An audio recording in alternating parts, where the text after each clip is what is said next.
Beautiful, beautiful. I want you to write down 3 things for me, please. I want you to, first of all, write down the word perspective. Perspective. And the word after that, I want you to write underneath it, vision.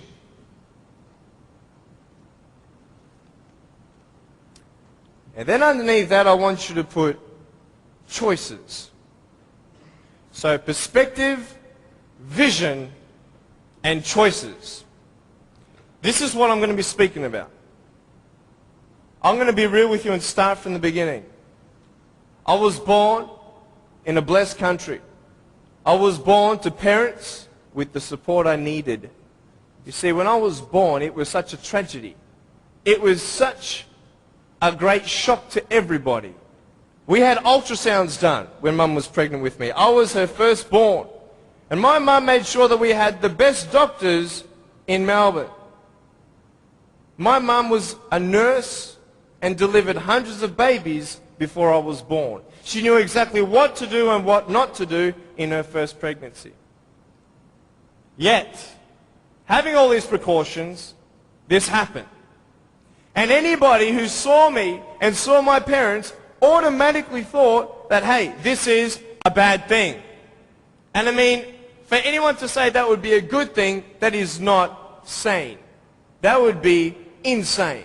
To say that, hey, congratulations, your baby's born without arms and legs. It was such just a pause in their life where they couldn't breathe. They couldn't fathom. What kind of life is their firstborn son going to live? Without arms and legs, he can't even feed himself. He can't even dress himself. Doctor said I would never be able to stand up, let alone jump around. You know, I'm so thankful that they knew nothing until I was born. Because imagine if my parents did know, and they would have what? The option of abortion. And the majority of the doctors, I believe, would encourage such an act. Why? Because what we see in this child's life is not going to be a good quality lifestyle for you and your child. And the wisest thing you could do is abort. Well, hey, who knew? Who knew that I would become a 23-year-old professional motivational speaker, speaking to 1 million people all around the world, starting schools in third world countries, building hospitals in the future and orphanages and all that stuff. We sponsor 43 kids who don't have food, fresh water and all that sort of stuff. And that's just the beginning. I'm a real estate investor. I'm a stock market investor. I love options trading. That's becoming one of my professions. I love real estate investing. I love the fact that we can make money doing real estate developing. Make our money, make more money. I love that fact. I love the fact, though, above all, that I can give the world something that others cannot.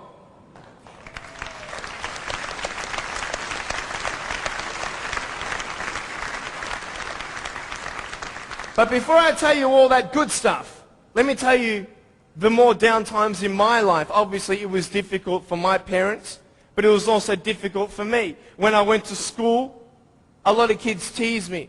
A lot of kids put me down. It was very difficult at starters to find friends because everybody would look at me and think, well, maybe he also has a mental disability, and then people don't know how to approach me.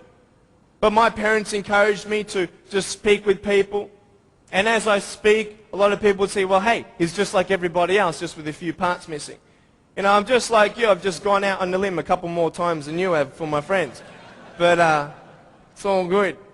But it was very difficult at times, and I had no one to tell me that everything's going to be okay the way I wanted it said.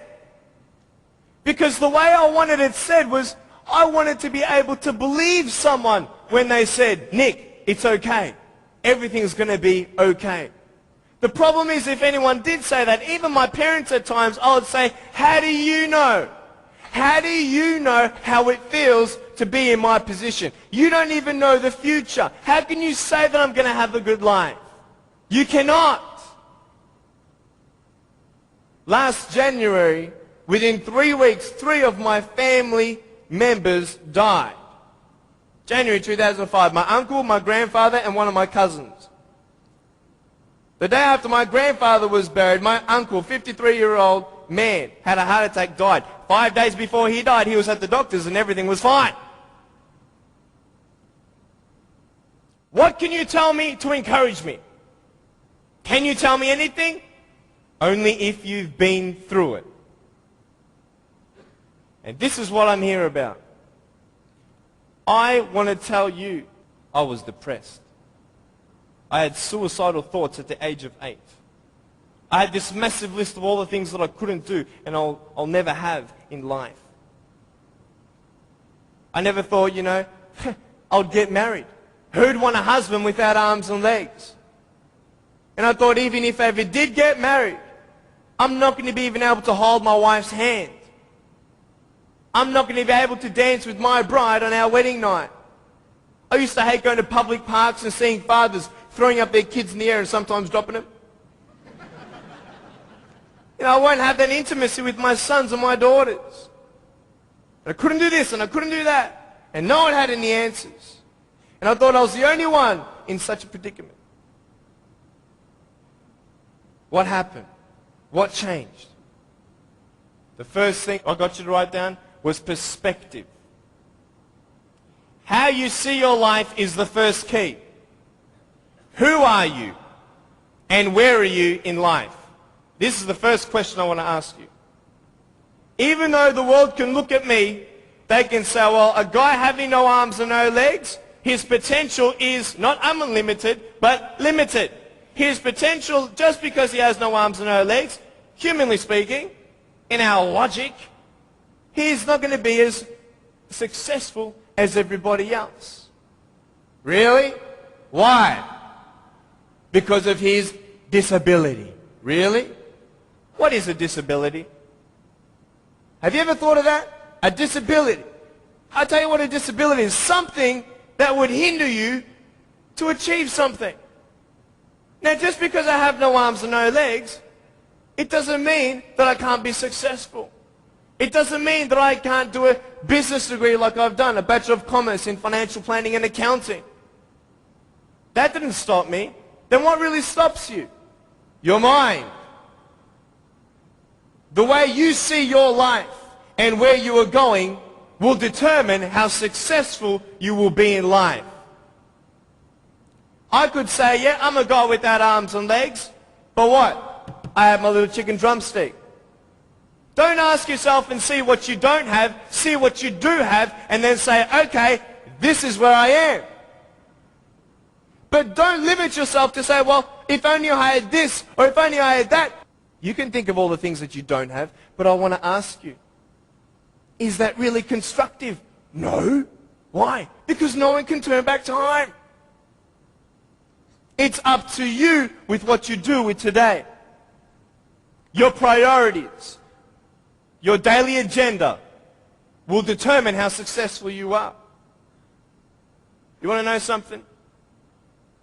I started to be thankful. Thankful? Why, Nick? How could you be thankful? My mum showed me a newspaper article of a young man who had a disability, not similar to mine, but it was also unexplained medically. And I thought, you know what? I'm not the only one with something to bear. But I'm telling you, this perspective is everything. Giving yourself enough credit. Write this down. Give yourself credit.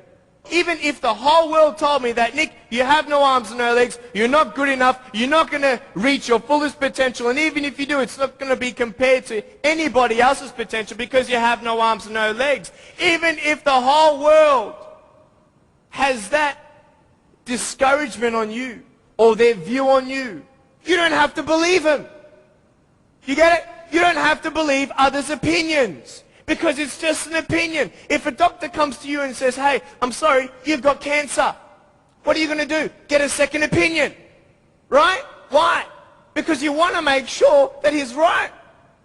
You want to know exactly how much you have to live and what's going on. Well, why not get a second opinion when people put you down? Why not get a second opinion when your family thinks you're dreaming? Tell him he's dreaming. He's